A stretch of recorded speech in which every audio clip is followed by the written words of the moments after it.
Hello, this is Mike, and welcome back to BitFixer. Today we have two compact Macs that we're going to try to fix. I got these from a local seller, and all I know about them is they are reported to be not working. So we'll fire them up and see what happens. This is a Mac 512k, which, like the name would indicate, has 512k of RAM. And then there's a Mac Plus, which was the third. Mac 512k was the second model of Mac to be produced, and the Mac Plus was the third model. So let's turn them on, see what happens, and see if we can get these working again. But before we get started, I wanted to thank the sponsor of today's video, PCBWay. If you want to build something, chances are PCBWay can help you out with it. They offer all sorts of services like 3D printing. They have PCB manufacture and assembly. They also have CNC machining, sheet metal fabrication, and for the rest of December, PCBWay has a big Christmas sale with up to 50% off. Give PCBWay a try this month. Thanks again to PCBWay, and check them out at PCBWay.com. Let's first check in here to see if there's a battery in the battery compartment. And there it is. And hopefully it's not too badly corroded. Let's see. Well, it looks, I do see a little bit of corrosion on the battery itself, but the terminals don't look too bad. So hopefully that wouldn't have done much, if any, damage to the computer inside. Now, this is the fun part. Let's just turn it on and see what happens. Alright, let's see what happens.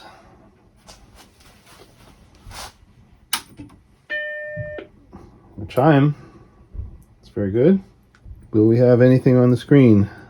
It doesn't look like it. No, nothing. Okay, so I do have some other compact Macs, so I can try. I'm suspecting maybe this is an analog board problem, although I don't see any drive activity that indicates that it's going further than that. So what we might try is take the motherboard out of this, swap it into a Mac that has a known working analog board, and just see if that makes any difference. Oh, is it booting? It might be booting. Interesting. Okay, so that might be just a bad analog board then. Let's find out. All right, let's try the Mac Plus. No battery in this one. All right. I hear just ticking, but no chime, so that could be a number of things. I'm going to try to open up the Mac 512k. I'm just going to put down something soft here. This one. It's front here. So let's go ahead and let's get the screws out first. To get the screws out of a compact Mac, you need a long screwdriver, like this one. It won't even fit in the frame, but this is kind of a ridiculously long. I believe it's a Torx T15, if I'm not mistaken. There's two screws in here. One screw.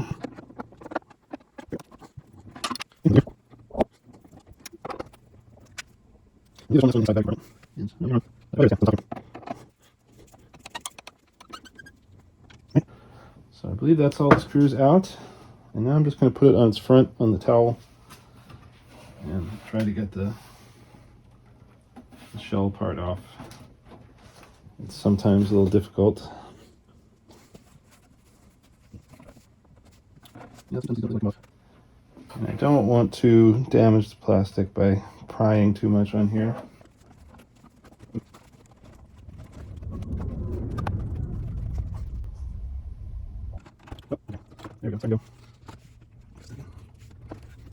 There we go.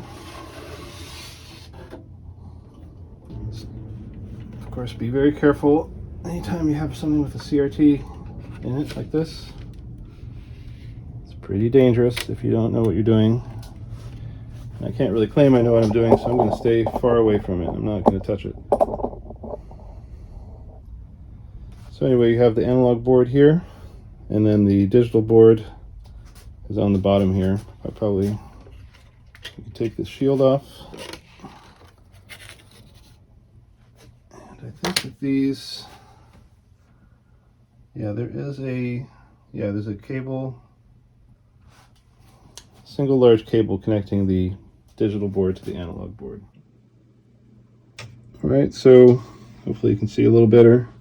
This is this cable connecting the analog board to the digital board. We have the floppy drive cable as well. So I'm just going to try to get those disconnected. Floppy drive cable is pretty easy. This one is, I think, a little bit trickier. Lift up a little, come straight out. There we go. And we have the digital board. So this is the digital board from the Mac 512k. You can see down here there's two little indicators here, 128k and 512k. I believe this was actually the same board, just different amounts of memory. Correct me if I'm wrong. I'm not the world's expert on early Macintosh stuff, but I'm learning. I have the 68,000 CPU. I think this is the RAM here, and the ROM's right here. So what I'm going to do is I'm going to fetch another, I believe the analog board is the same in the 128k, the 512k, and the Plus. So I'm pretty sure I have a working one of, at least one of those. So I will find that. And then we'll open that up and put this board in there to test it out. Okay, I've got another Mac Plus here that I believe is working, at least working last time I tried it. Okay. Chime and hopefully screen. Yep. So this analog board is working. Yeah, looks like this one's okay. We'll swap in the digital board from the Mac 512k and we'll see if that works.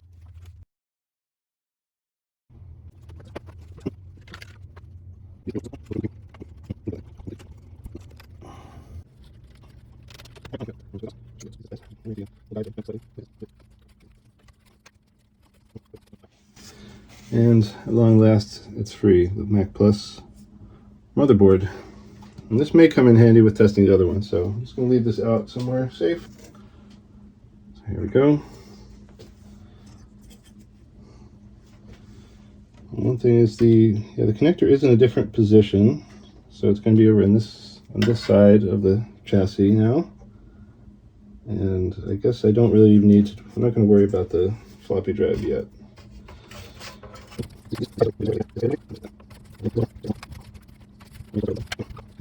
Hitting in a bad place. No, it doesn't look like it. Okay, so let's get this connector where it belongs. All right, well, the Mac Plus cover doesn't go all the way back on because the port, the layout of the ports is different on the back, but it's on enough to just keep that board protected. All right, here we go. This is the Mac 512k digital board plugged into the analog board from this working Mac Plus. Okay. All right. Well, that's a good sign. It's looking for a boot disk. Certainly looks like the logic board on the Mac 512k is at least partially working. So probably an analog board issue. So next, while we have the other Mac Plus available for testing, I'm going to take the logic board out of this broken Mac Plus and see what we can do. No battery in this one. Let's open this one up.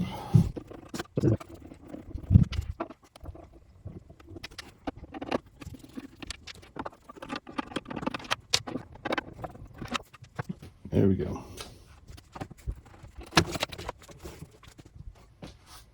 Here's the logic board from the Mac Plus that I just opened up, the broken one, and I don't see anything too obvious here.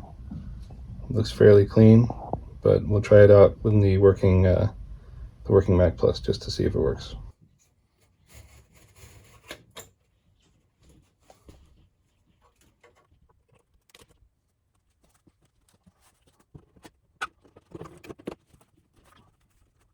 Okay, let's see.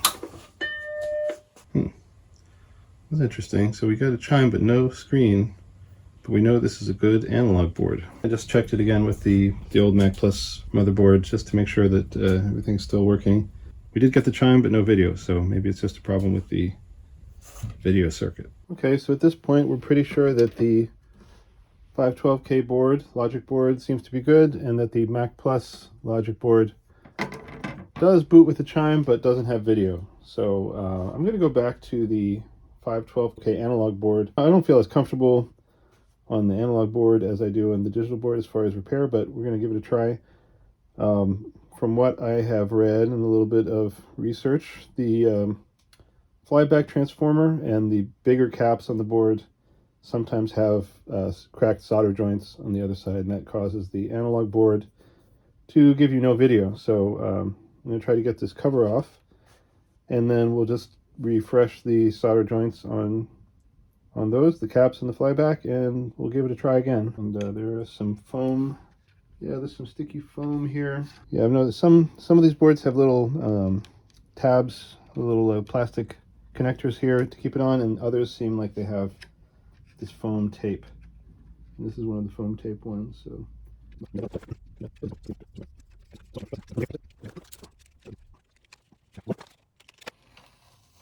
here we go. So yeah, we're still left with part of the old foam, but we'll take care of that later. And let's look here. So the flyback transformer, yeah, it's these big solder joints here. Some of the big caps. So let's see, where are the big caps? Yeah, here's one, here's another. Yeah, let's go ahead and just touch up all those solder joints, and we'll see what we can do.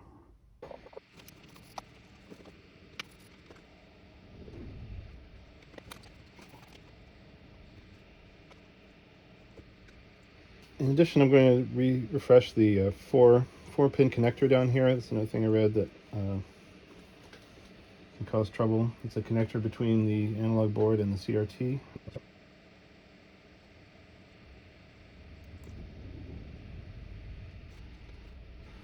Okay, 512k board is back in here. Fingers crossed.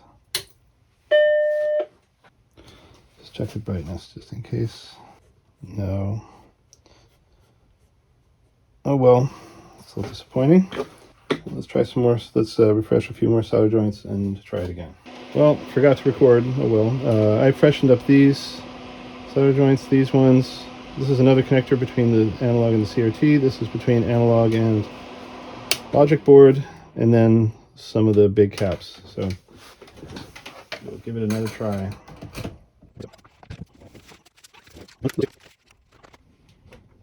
Let's just see what happens.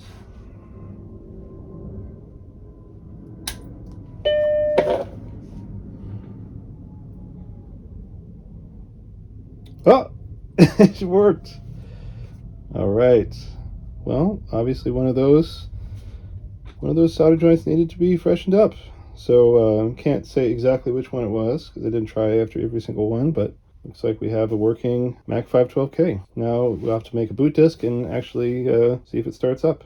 Well, before trying to make a new boot disk, I did remember that the seller had mentioned that there was a boot disk already in the drive, and I do remember hearing some sounds from the drive when we powered it on before, so let's just try that out. I reconnected the floppy, and I'll put this back.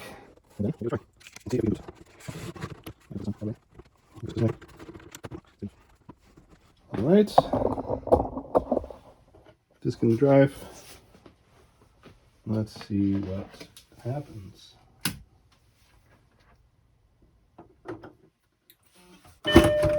Oof.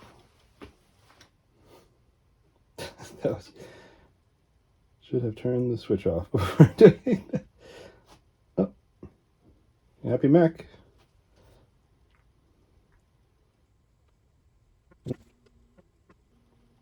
There we go. Welcome to Macintosh. So we're booting. All right. Well, it looks like we booted up. I see system installation over here. I don't have a keyboard or mouse connected. We got these Macs. We also got a few other things. The Magic Keyboard, also SFSU chemistry. We got the Mac Plus manual and a disc. We have a 400k boot disk, 128k, 512k Macintosh Classic System 4.1, and of course power cable and keyboard cable. And interesting thing about these, kind of a weird plug on here, kind of unusual.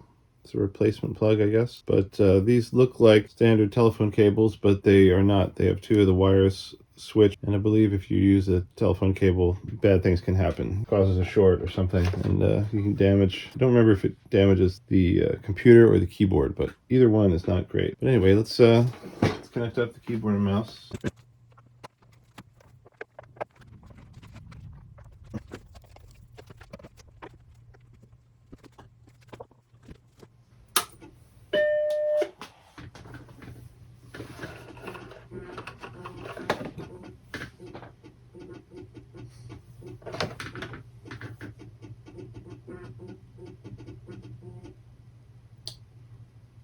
Interesting, that booted up much faster than last time.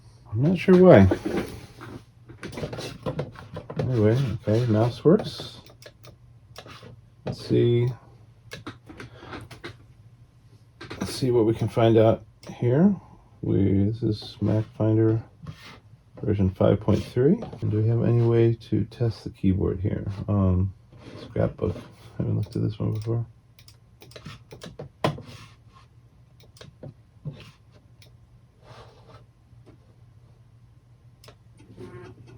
Just want to see if I can. Okay.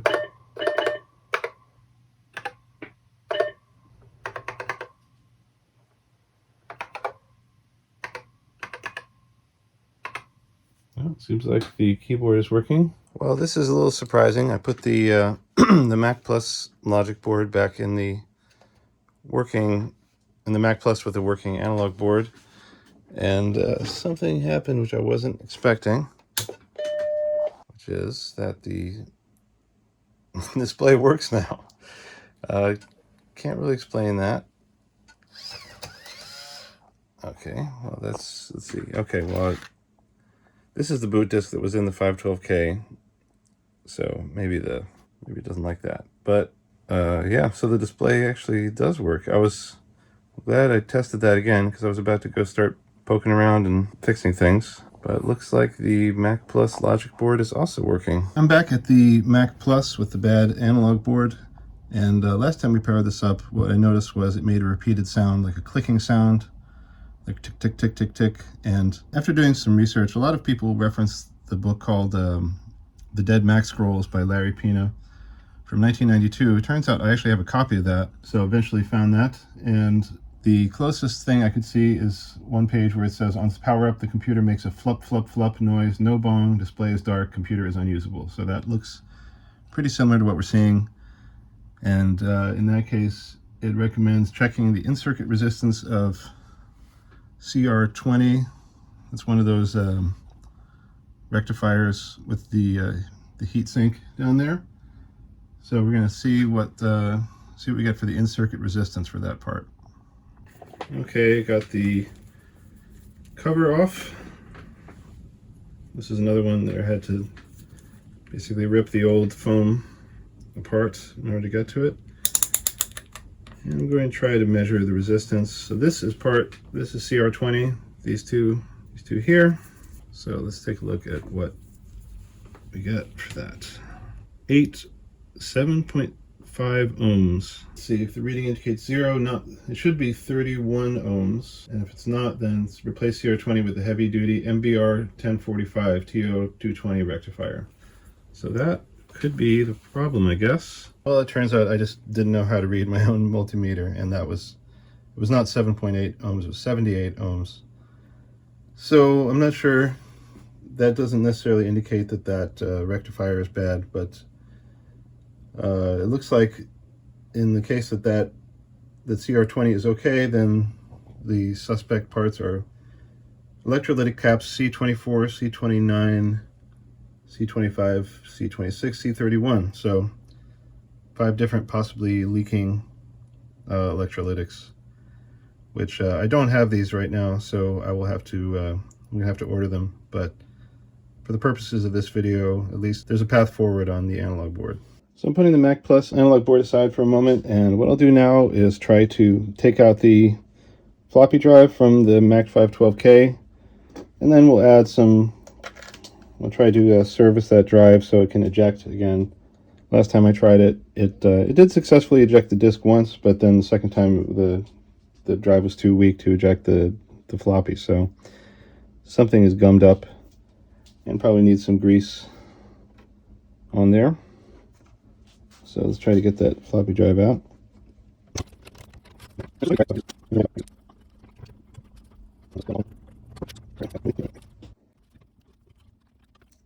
Okay, well I just tried inserting this disc a few times, and it does look it's not too bad. There was something maybe mechanically slightly stuck, but it did come out again. I'm just going to give it, I know that there's a whole process for fully servicing these drives that involves taking the whole thing apart. I'm not really prepared to do that right now, but I'm just going to clean off what I can of the sort of old grime off of here, and maybe add a little dab of white lithium grease on some of the points where there are moving parts. Here, some of these posts over inside as well. And I don't know if I can, without disassembling it, I'm not sure I can get to the bottom ones. I'll just see what I can do. A little IPA to clean the heads on here.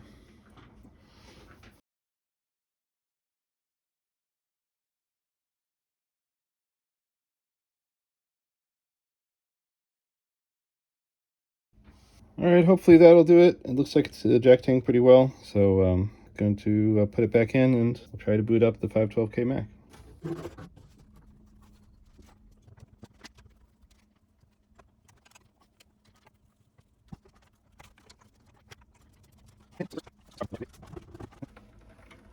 There we go.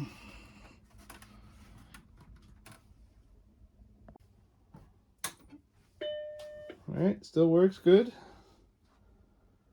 It's always a relief.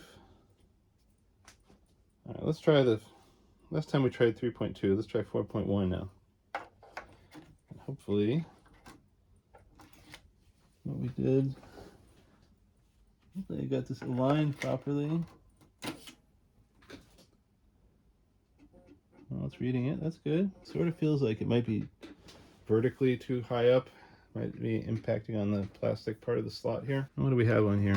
400k boot disk. Very good. Well, there's not a lot interesting on here. Let's just see if we can eject. No. I'm just going to run it with floppy drive not mounted for a second, just to see if